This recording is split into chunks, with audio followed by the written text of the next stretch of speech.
Assalamualaikum warahmatullahi wabarakatuh. Kembali lagi bersama Farm Rumahan. Kesempatan video kali ini saya akan memberikan cara dan takaran bahan-bahan untuk fermentasian pakan kering. Buat teman-teman, maaf baru bisa upload video lagi karena banyak hal yang perlu diselesaikan. Ya, langsung saja kita ke bahan-bahan yang perlu dipersiapkan. Bahan yang digunakan ada 4 jenis, yaitu yang pertama ada bahan Gentle Mix. Kegunaan produk ini adalah untuk melengkapi kebutuhan ternak akan mineral, menjaga terjadinya ternak ambruk, atau bisa dikatakan menjaga kekebalan tubuh, meningkatkan kesuburan dan stamina tubuh. Yang kedua ada M4 peternakan. Nah, produk ini kegunaannya yang paling inti adalah untuk memperbaiki kesehatan ternak, untuk mengurangi stres pada ternak dan mencegah bau yang ada di dalam kandang dan di kotoran ternak itu sendiri.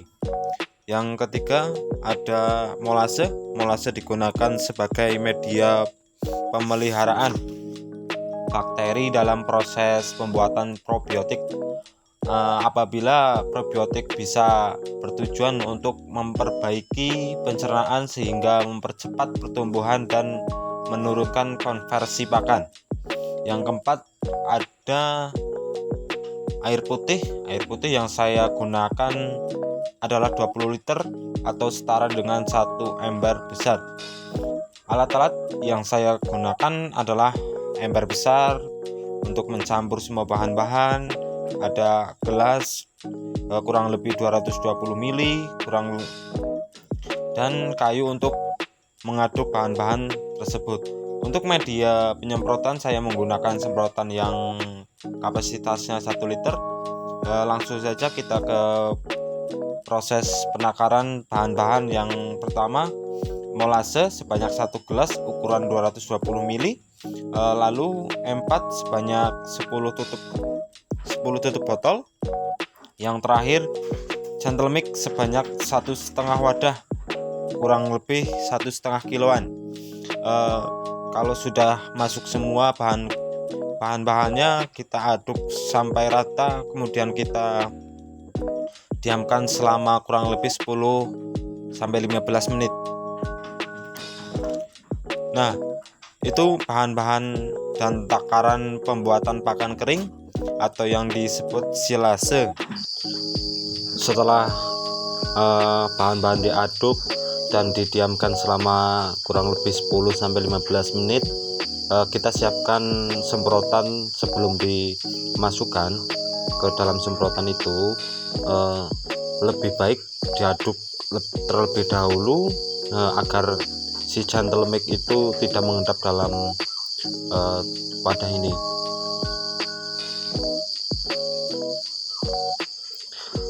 Setelah proses pencampuran bahan-bahan, kita siapkan bekatul atau dedak dan rumput odot yang sudah kita cacah, kurang lebih panjang cacahannya dari 2 cm sampai 5 cm. Karena belum ada mesin cacah, kita cacah manual, dan rumput dijemur kurang lebih 1-2 hari melihat cuaca yang ada di daerah kami. Tahap pertama kita sebar merata rumput odot di ketebalan kurang lebih 10-15 cm dengan merata. Bahan-bahan yang sudah kita siapkan, yang rumput odot disebar itu, semprotkan bahan-bahan cair itu dengan merata di bagian atas rumput, atau kalau sudah merata, terus disebar dengan bekatul.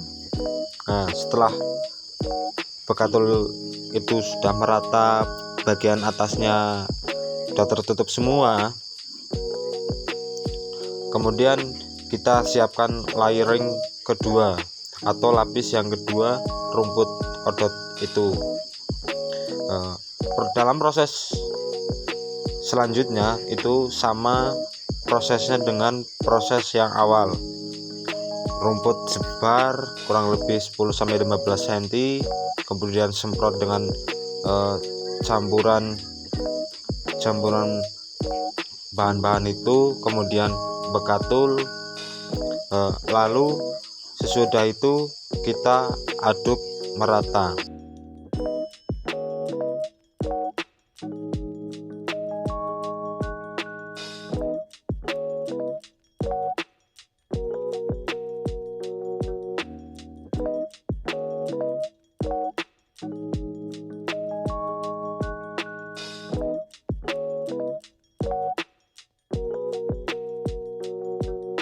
Nah, ini lapisan terakhir yang paling atas, itu bagian atas sendiri bakatul atau dedak sudah merata semua.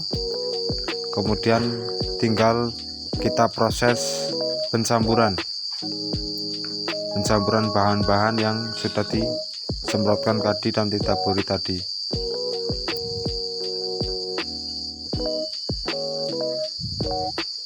Nah, begini cara proses pencampuran bahan-bahan, kurang lebih seperti itu. Diaduk-aduk sampai merata, sampai dedak dan air yang kita sudah semprotkan itu merata semua.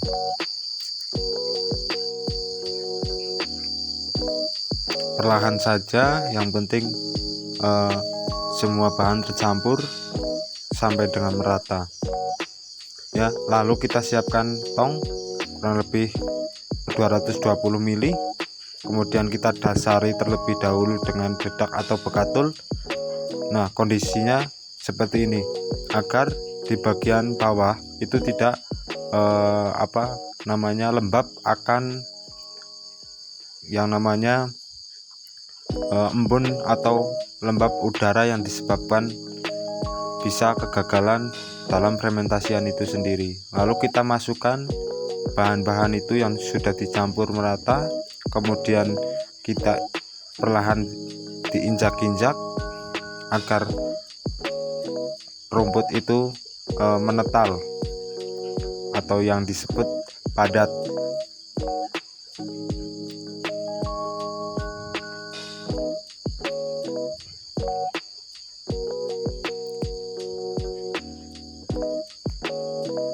Setelah menetal, kita lapisi lagi dengan bekatul. Nah, terus masukkan lagi perlahan sedikit demi sedikit, lalu kita injak-injak lagi dan lapisi lagi dengan bekatul sampai terakhir proses itu. Nah, ini proses yang terakhir itu melebihi batas dari tempat tong itu agar yang di bawah itu semakin menetal. Kemudian kita klik dengan tutupnya, kemudian diinjak-injak atasnya biar lebih padat lagi. Saya dibantu 2 orang rekan-rekan farm rumahan. Nah, diinjak-injak sampai benar-benar klip itu terpasang dengan sempurna agar udara yang dari luar tidak masuk ke dalam. Nah, itu klip sampai benar-benar rapat. Kemudian proses sudah itu kita balik.